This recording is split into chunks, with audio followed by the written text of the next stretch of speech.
نماز فجر کی ادائیگی میں ہماری سستی، غفلت اور کاہلی کو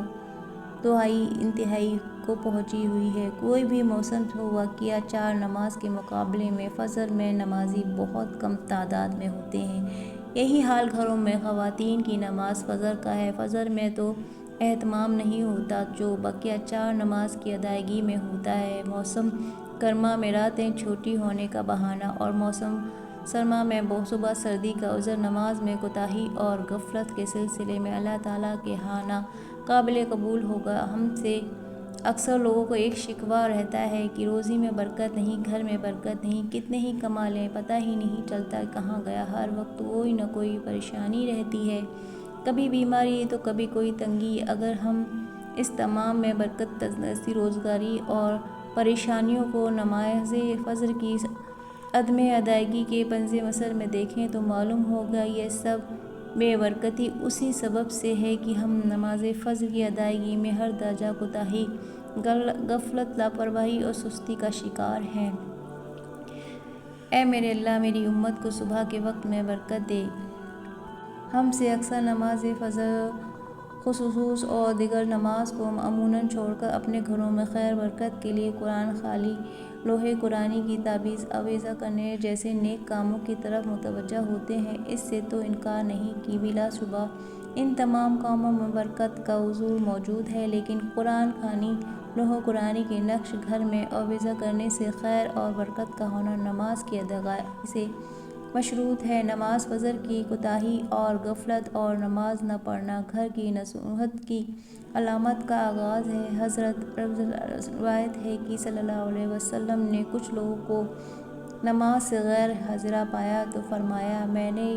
یہاں تک سوچا کہ کسی آدمی کو حکم دوں کہ وہ لوگوں کو نماز پڑھائے، پھر دوسری طرف سے لوگوں کے پاس جاؤں نماز بنا کسی عذر کے نماز سے پیچھے رہتے ہیں، اور ان کے بارے میں اپنے کارندوں کو حکم دوں کہ لڑکیوں کے اکٹھے آگ جلا کر ان کے گھروں کو ان پر جلا دیں۔ اگر ان میں سے کسی کو یقین آ جائے کہ مسجد میں حاضری دینے سے اسے کوئی موٹی گدا بھری ہوئی ہڈی ملے گی تو وہ اس میں ضرور حاضر ہو جائے گا۔ ناظرین، کبھی آپ کے ذہن میں یہ سوال آتا ہے کہ اللہ تعالیٰ نے ہمیں فجر کے وقت جاگنے کا حکم کیوں دیا ہے؟ کیا فجر کا وقت صرف نماز پڑھنے کا وقت ہوتا ہے یا اس وقت کے پیچھے کوئی راز پوشیدہ ہے؟ وہ راز کیا ہے؟ ناظرین، سب سے پہلے پوشیدہ راز ہم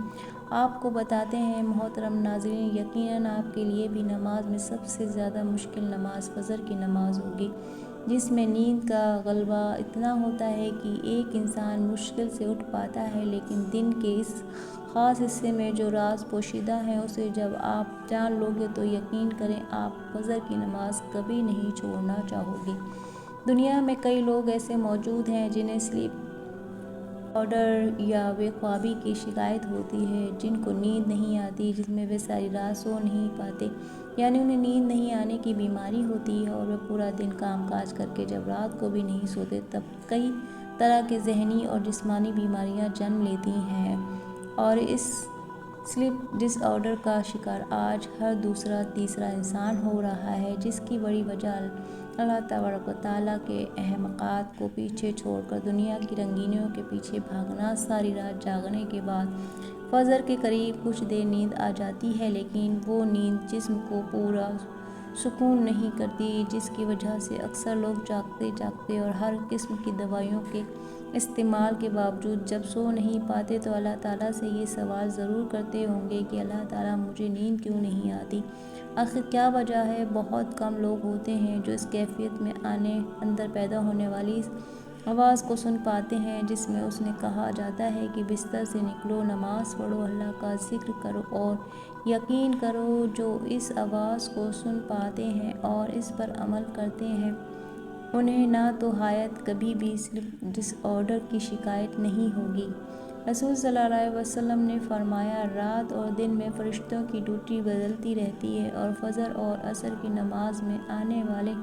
اور جانے والے فرشتوں کا انتظام ہوتا ہے۔ پھر تمہارے پاس رہنے والے فرشتے جب اوپر چڑھتے ہیں تو اللہ تعالیٰ پوچھتا ہے، حالانکہ وہ ان سے بہت زیادہ اپنے بندوں کے متعلق جانتا ہے، کہ میرے بندوں کو تم نے کس حال میں چھوڑا؟ تو وہ جواب دیتے ہیں کہ جب ہم نے انہیں چھوڑا تو وہ فجر کی نماز پڑھ رہے تھے، اور جب ان کے پاس گئے تب وہ عصر کی نماز پڑھ رہے تھے۔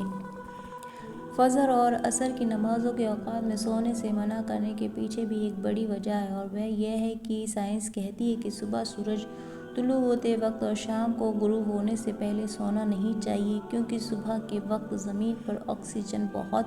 زیادہ مقدار میں ہوتی ہے، جس وقت ماحول تر و تازہ ہوتا ہے، اور یہ آکسیجن آپ کو دن بھر فٹ رکھنے کے لیے کافی انتہائی ضروری ہوتی ہے۔ جو اس وقت سو جاتا ہے وہ اس تازہ آکسیجن سے محروم رہ جاتا ہے، اسی لیے اور عصر کے وقت زمین پر آکسیجن کی کمی ہو جاتی ہے، تو اگر کوئی سو جاتا ہے تو اس کو آکسیجن کی مقدار کم ہی مل پاتی ہے، جس کی وجہ سے جب وہ جاگتا ہے، بیدار ہوتا ہے، تو اس کے سر میں درد اور طبیعت بےحال ہو جاتی ہے، اور یہی بڑی وجہ ہے کہ دین اسلام میں ان دونوں اوقات میں سونے سے منع فرمایا گیا ہے۔ رسول صلی اللہ علیہ وسلم نے فرمایا، وہ شخص ہرگز آگ جہنم میں داخل نہیں ہوگا جو سورج نکلنے سے پہلے فجر اور اس کے غروب ہونے سے پہلے عصر کی نماز ادا کرتا ہے۔ محترم ناظرین، اب آپ کو اندازہ لگ ہی گیا ہوگا کہ عصر اور فجر کی نماز کی فضیلت کی کتنی زیادہ